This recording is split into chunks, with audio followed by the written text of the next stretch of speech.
The Ancient City is Minecraft's scariest structure, and this is a seed that will spawn you directly in one. This is a very terrifying challenge, and it's one that I couldn't pass up on, so I spent a week doing my best to survive and even thrive a little bit, but how did it go after that? Well, I decided to spend another week, and here is what happened. On the first day, I ran into the problem that I think most people have when picking up a world from a while ago, and that is that I didn't know what was up. I just knew that I probably had to get some levels, but I didn't have the motivation yet, so I did something I would enjoy, which was going to involve getting myself some glass and getting myself some clay. These are both kind of tricky items to get your hands on. Fortunately, there's lots of glass inside of my ancient city, and fortunately, clay is now renewable as of 1.19, so on the next day, I decided to do a little bit of a climb up. Okay, I say a little bit, it was a long climb, but by going up this ravine as high as I could, I not only found myself a new pair of gold boots, found myself a few netherrack blocks, which might be useful later, but I also found a dirt patch in the ravine. This dirt would be handy enough itself for allowing me to grow my potato patch, but it would also allow me to use it with some water bottles to create some mud if I wanted to. However, before I could do that, the next day I made a pretty big mistake, and while trying to craft torches,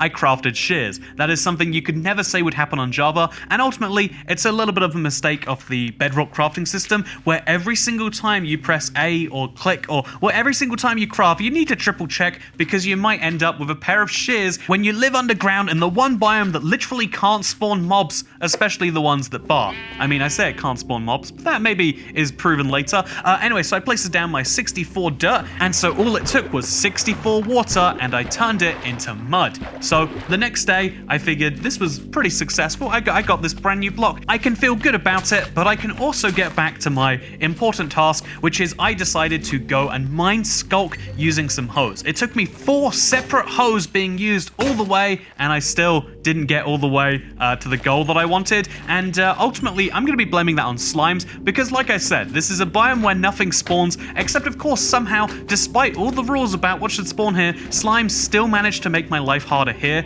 I have a vendetta against slimes, and can you see why after this? So the next day, I decided to finally use up these dripstone blocks to grow my own dripstone, although if we're being totally honest, I just wanted to get rid of the blocks. I think sometimes we should be more honest in saying there was something cluttering a chest that I figured could be more useful in the real world, and so I placed it down, and that's what I did here to theoretically grow some dripstone later. And also, on what happened to be day 30 of my expedition, I reached level 30. That's right. This is huge for the obvious reasons, but then what I needed to do is get myself some diamonds so I could actually do some enchanting.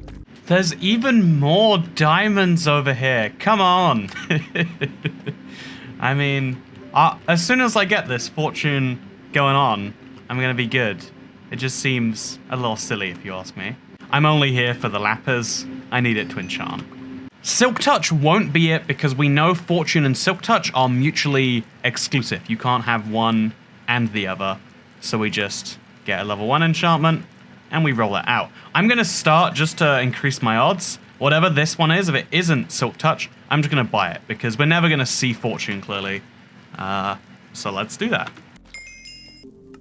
And look at that, my thinking was vaguely correct. It's Fortune 2, which isn't as good as it could be, but it will allow me to finally get ahead on stuff like iron. It will allow me to get a nice little, game start on even just harvesting potatoes. Look at this. I actually, it's been so long since I tested this, but I'm pretty sure, there's no fully grown potatoes. I'm pretty sure even a Fortune pickaxe will get you more potatoes per click, which is a good use of a pickaxe.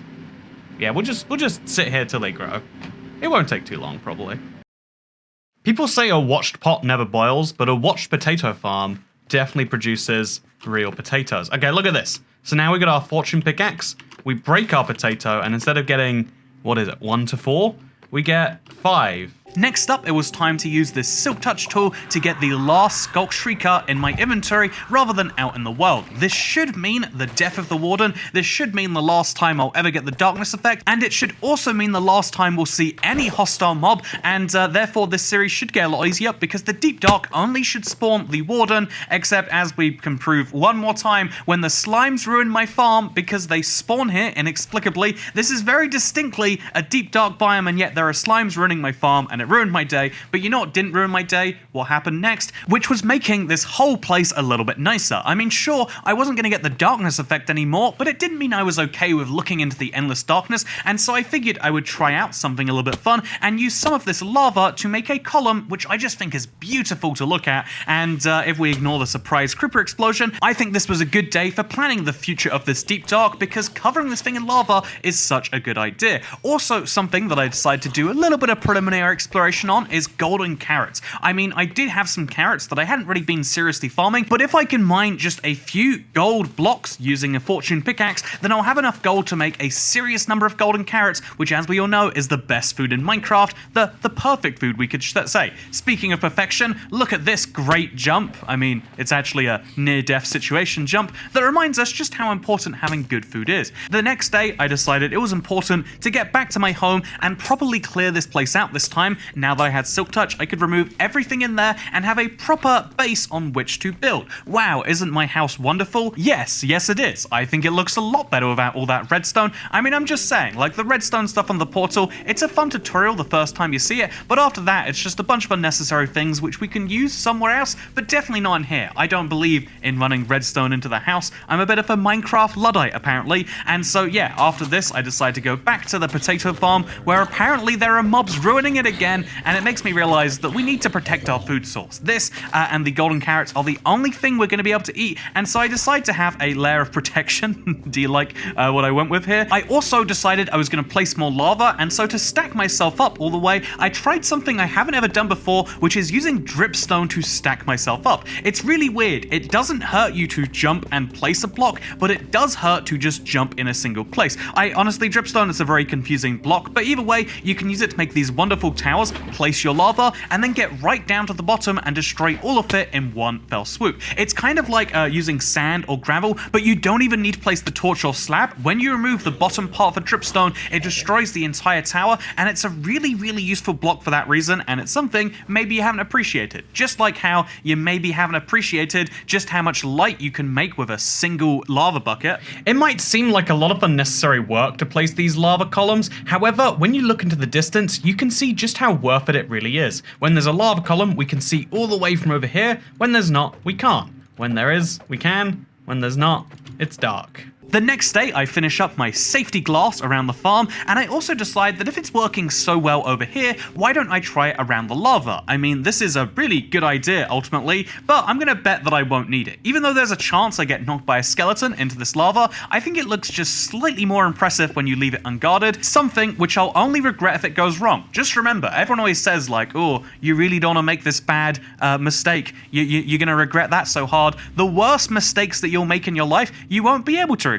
That is some sound life advice for you as we move into the next day, because this is going to be the most satisfying thing you ever see. This Enderman is going to be perfectly hit by the lava above him. It's going to be so satisfying, and so I stare at him, and then I realize that nope, what I did was wrong, and now I'm going to almost die. Also, another mistake I should have seen coming today is I accidentally left my water up at the top as I filtered down, and so the lava hit it and created stone and expanding, and it was a mess to clean up. Pro tip, when playing around with lava, try not to play around with water, although it's not going to stop me from doing it. Again, this is a mistake I'm probably not going to regret. What I do like, though, you've got to admit, there is something charming about this.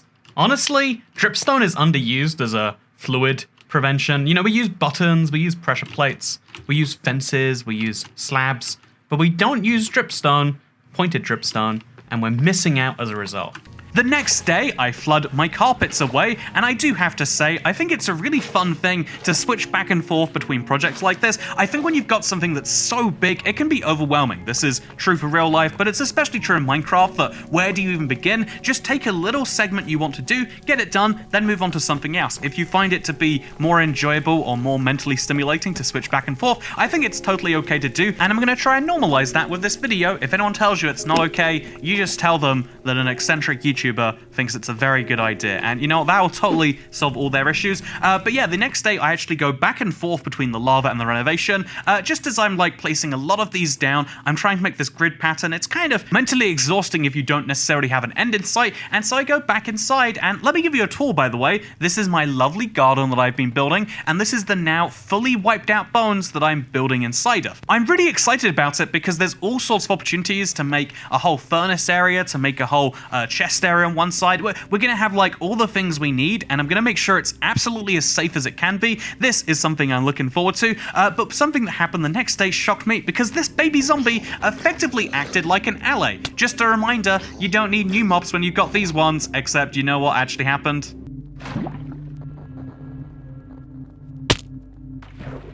I can't tell you the number of times that's happened to me.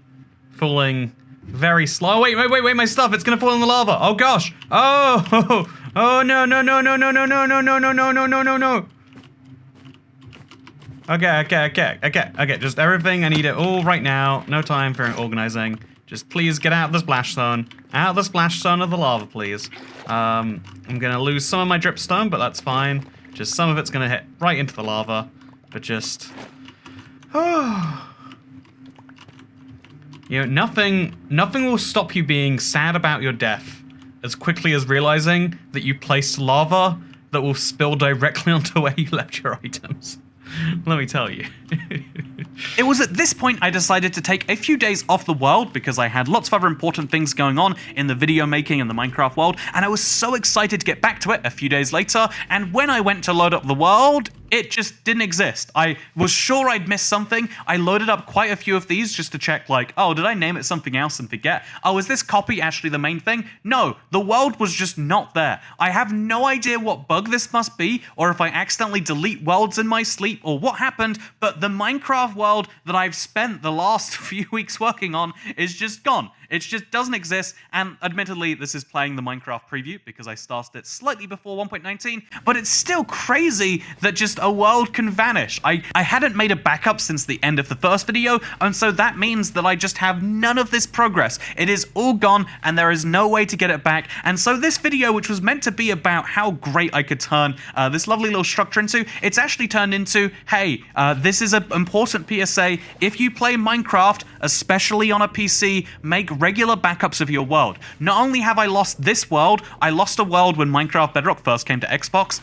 RIP. That world was pretty cool. I lost a world in the console edition, and I still don't have the sense to back up a world more than once every few weeks if I'm playing on it. If you're putting a lot of hard work into a world, it will go missing. And by the way, it's not just me who's lost a world. Harrison, one of the editors on this channel, has lost a world due to this weird syncing on Xbox. There are so many worlds that go missing every single day, and if you want to make sure that it doesn't happen, make sure to back up your worlds as often as you feel comfortable with. If you're lucky enough to have a realm or the money to pay for a realm, that's a great place to back it up. Otherwise, I recommend like having a folder somewhere, maybe stored on some cloud drive, where you make these regular backups, because it can be really fun to go back through and look at these worlds. I mean, sure, look at this. This is day 25, some of the footage you saw from the very beginning. It's super fun that we can look around this world, but it sucks knowing I've lost all of that. And so here's the question, what do I do here? I think the answer is to start a new challenge world, and I even think I might go crazy on this one, and I might even try it on the Java edition so I can try out like the true hardcore feature with those quirky hearts everyone loves. Let me know if you'd like to see that, because I think it could be really fun to do one of these super survival challenges, but on an edition that I don't play so often. And either way, I hope you will enjoy this video. I'm sorry for the random cutoff. What bug is that? How did that happen? I don't know. All I know is if you want to help me feel just a tiny bit better, please do consider subscribing to the channel. It helps out the channel a lot, and it's a great way to show appreciation for the over week that it takes to make these. Thank you very much, because I'll see you next time.